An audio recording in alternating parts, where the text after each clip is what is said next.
Nakalimot na magkamo sa diyang si Pedro miduol kang Cornelius. Si Cornelius, miadto kang Pedro ni bow down. Kabalamuan sa ingon ni Peter, Tindo, kay parang ko mo tao. Atong basahon sa Acts chapter 10 verse 25, as Peter entered the house, Cornelius met him and fell at his feet in reverence. But Peter made him get up. Stand up, he said.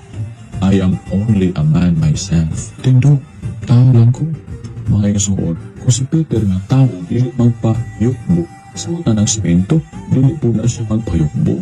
Dili ba? Napag-iisay. Well, nakalimot ata yung kapatid natin na yung purpose ng pagluhod ni Cornelius ay upang sambahin si Pedro. Kaya pinatayo siya ni Pedro. Kaya sinabi po ni Pedro na ako isang tao lamang kagaya mo. Kaya natural na mali at dapat ituwid ito. Ngunit may mga pagluhod naman na ang purpose ay upang hindi sambahin ng tao o ang isang bagay. Kagaya na lang po ni San Pablo at ni Silas na lumuhod sa kanila ang gwardya. Pinatayo ba siya ni Pablo? Hindi. Pinagalitan ba siya ni Silas? Hindi rin. Dahil ang rason ng pagluhod nito ay pagrespeto. Kaya ang kailangan lang naman talaga ay respeto para yung mga kapatid natin anti-katoliko ay matanggap ang mga ribulto at imahe ni Kristo.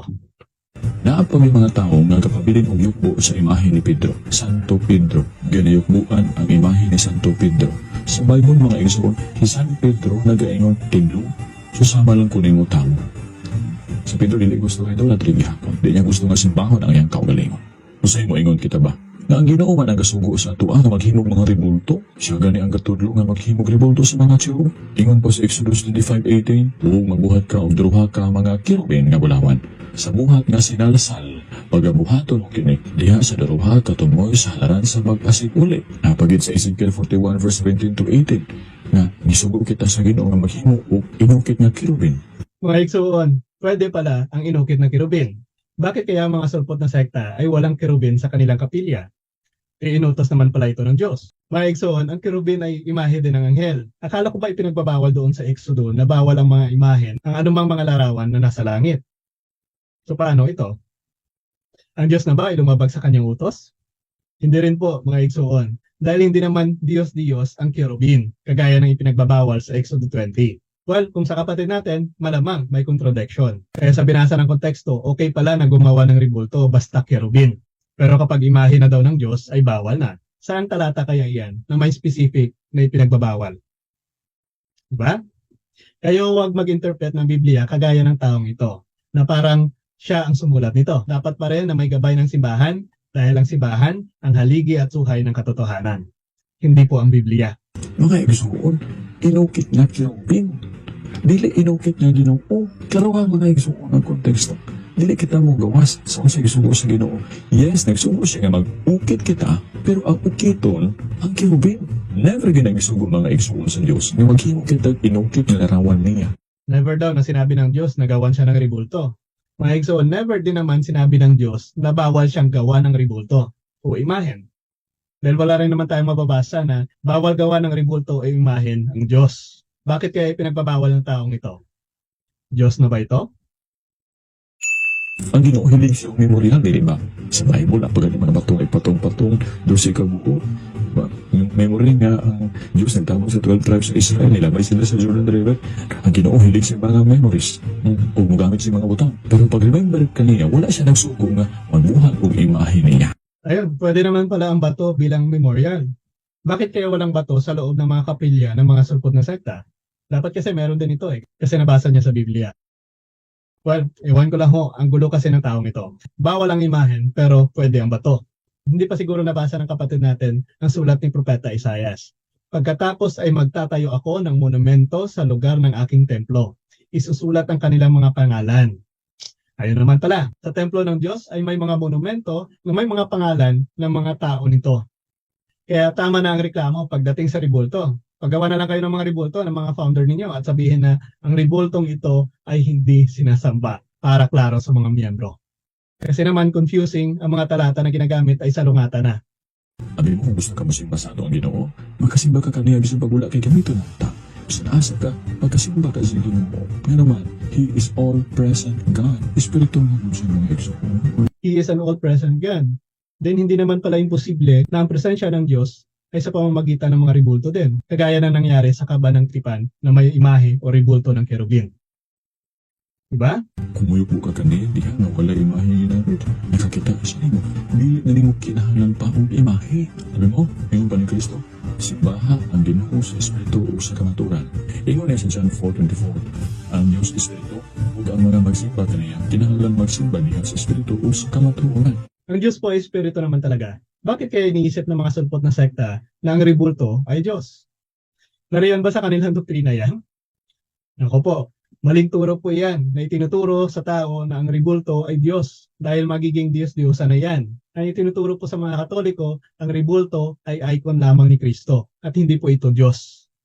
Kaya salungat talaga sa mga ipinapakalat na argumento ng mga kapatid natin na anti-Katoliko.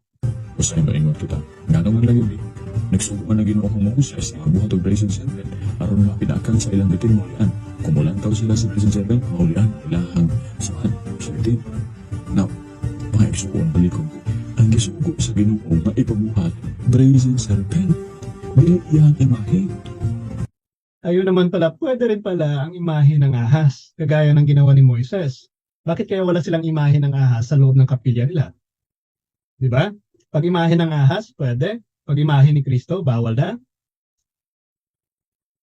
Unfair naman ata po yun. So ayun mga viewers, sana po nabigyan natin ng linaw ang mga argumento ng mga kapatid natin anti-Katoliko. Dahil madalas na lang po nilang bukang bibig ang mga rebulto ng ating simbahan. Walang kamatayang argumento pagdating po sa rebulto. Ngunit alam po natin mga Katoliko sa puso at isipan po natin na sinasamba natin ang Diyos na nag-iisa, Diyos Ama, Anak at Espiritu na nasa kalangitan. Sa pamamagitan po ng ating mga rebulto sa ating simbahan ay pinapaalala po sa atin ang pag-ibig ng Diyos ng kanyang pagliligtas sa tao sa pamamagitan po ng kanyang kamatayan sa krus. And I think mga bagay na nakakatulong po sa pagpapatatag ng ating pananampalataya ay hindi po masama, bagkus ay kalugod-lugod pa sa ating Panginoong Jesucristo. At sa mga kapatid po natin na nagbibigay ng kanilang suporta, maraming salamat. Sa inyo na nag-send ng stars, maraming salamat po. Gagamit po natin ito sa pagpapalago ng ating hunting page. At of course, sa mga pinaplano pa po natin mga corporal works of mercy na pwede po nating mapagbahagian po. So mga kalay ko, nabasa niyo, ganda. Lumapit kayo sa akin. Nung ako po ay katotestante ba? Hybrid ng Katoliko at Protestante. Marami tayong mga katanungan sa ating isipan patungkol sa ating pananampalataya bilang Katoliko. Marami tayong mga bagay na nag-aagam-agam sa ating kaisipan na totoo ba to? May paliwanag ba ito? Huwag kayong mag-alala. Na-curious lang kayo. Kaya salamat naman yung aking pagiging curiosity ito ay natugunan ng mga kasagutan sa mga taong nag-aral at lehitimong tagapagturo ng ating pananampalataya. Kaya kung kayo man ay naging katulad ko noon, ay huwag po tayong magtatanong sa hindi Katoliko. Tayo po ay magsiyasat at atin pong tuklasin yung yaman ng ating pananampalataya upang sa ganon ay hindi po tayo maging mangmang sa sarili nating pananampalataya. Kaya kung ninanais po ninyo na mapunuan ng tamang kaalaman ang ating mga katanungan sa ating isipan patungkol sa ating pananampalataya, may tip ako sa inyo. Pasyalan po ninyo ang channel ng Curious Catholic. At makikita po ninyo yung mga topic doon. At sa inyong pakikinig, tinitiyak ko, magiging tulad ko rin kayo. Mani lumibaw po, isang solidong Katoliko. Pro Deo et Ecclesia.